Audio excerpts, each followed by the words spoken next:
as you can probably tell by my sad clap, we're talking about Star Wars again. If you know already, I had experiences with The Rise of Skywalker. It's altered my opinion on the sequel trilogy in general, but not Star Wars, because I still like Star Wars. I had some thoughts from that. Yeah, I thought, hey, I'll just shove them away for now. I don't need to bring up those feelings anymore. But behold, something has leaked once again, and you know that's always fun when something leaks. Something you're not supposed to see, something that you know people are hiding, which makes it a lot worse, especially when it's better than what it what it is now, you know.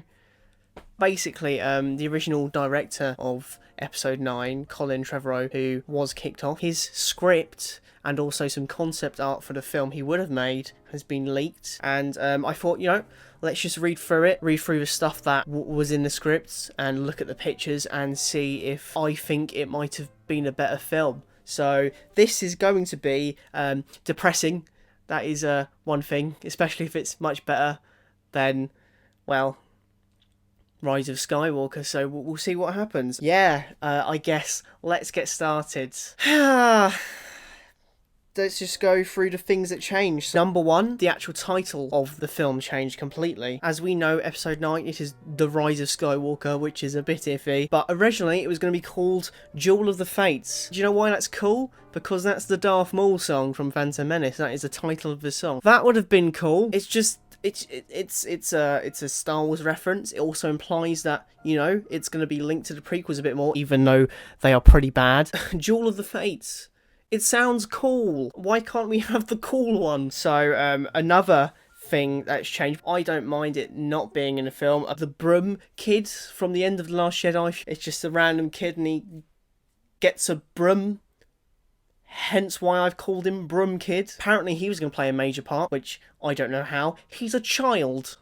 What's a child going to do in a massive battle? But it also implies that this film was gonna, you know, connect to The Last Jedi. Another thing that has changed is that the finale was going to be on Coruscant, which is cool because prequel planet, Coruscant City, probably would have been a big Avengers-style battle, I assume. That would have been cool. Would have probably looked cool as well.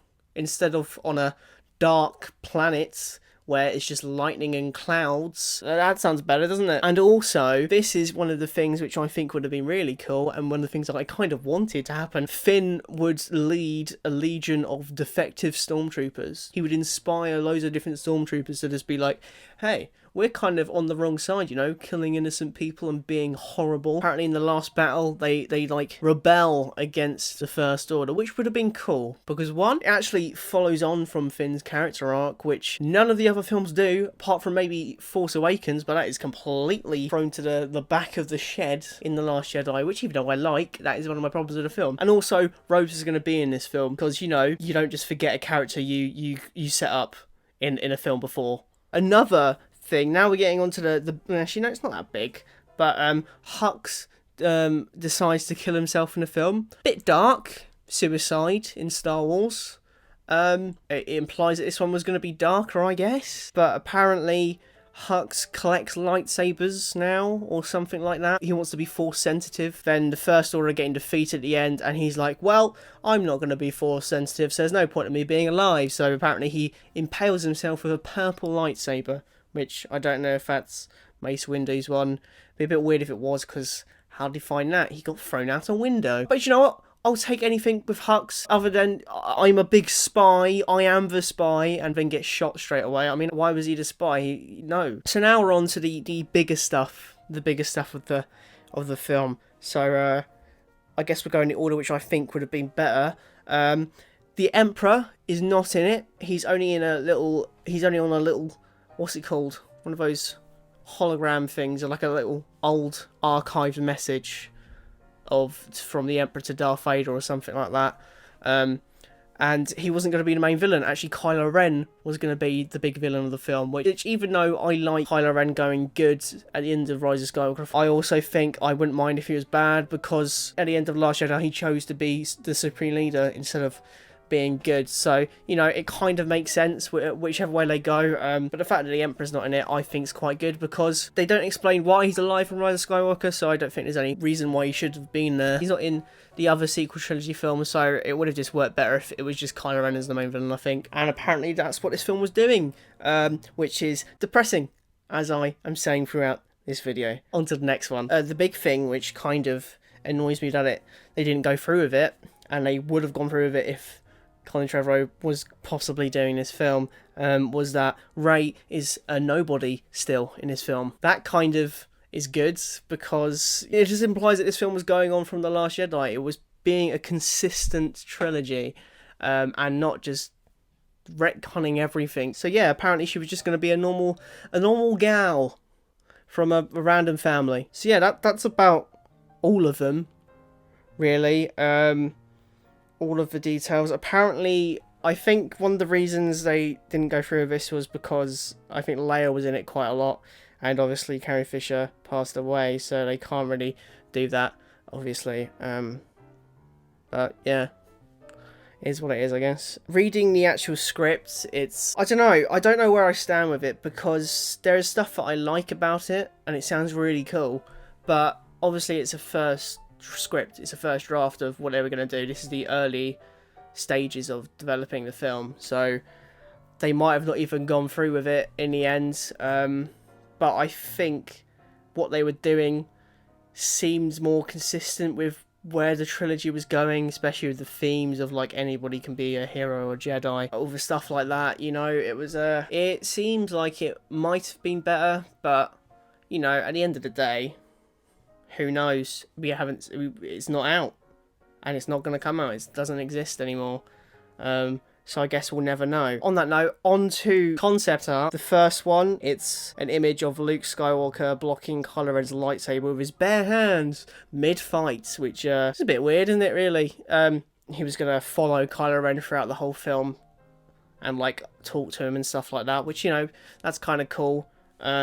Gives Luke more of a chance to be into the final film. You think he'd be in it a lot because he is literally the main character.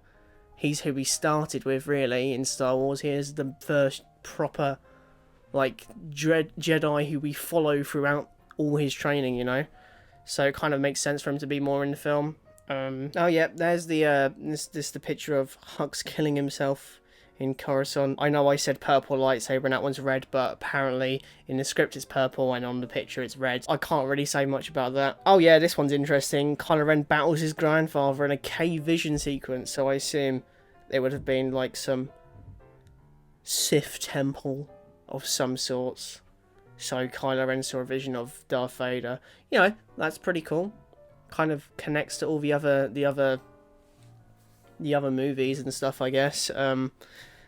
Probably would have been a cool scene. I imagine it would have been a bit like the Rey versus Rey one, but probably a bit longer. Oh yeah, and this one's quite a cool one. Rey and Kylo Ren battle it on Mortis. I didn't know what Mortis is. As you can see, she has a double-edged lightsaber. It looks like a cool fight, I guess. Not much I can say about that. Oh yeah, this is quite a big one. C-3PO mourns the death of R2-D2, who was destroyed in the Battle of Coruscant. That's depressing, isn't it, really? Look at that. What a depressing sight. It's an image of the First Order taking over Coruscant. That's cool. See, look, that would have been a cool place to end the film. Big fight there. And then there's the uprising with the tanked out ATSTs, which the First Order defects have taken over. That looks like it would have been a good scene. More uprising. Looks a bit Les Mis here. As you can see, you got the stormtroopers down there shooting. You got the defected ones up there with their helmets off. Nice. And then you got Rey with the dual-wielded double-edged lightsaber. Some dead stormtroopers on the floor. And it says that apparently the lightsaber is made like that as a hybrid of Luke's saber and her staff, which is cool because it kind of makes sense, doesn't it? She likes staffs. Why wouldn't she have a staff one?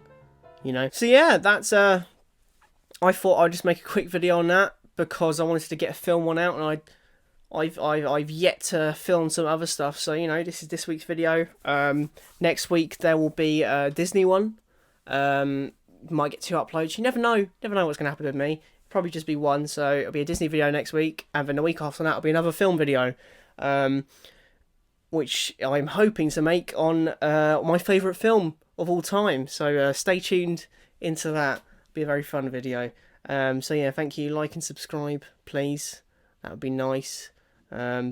See you next time. Someone is rustling outside. You hear that? It's fun, isn't it?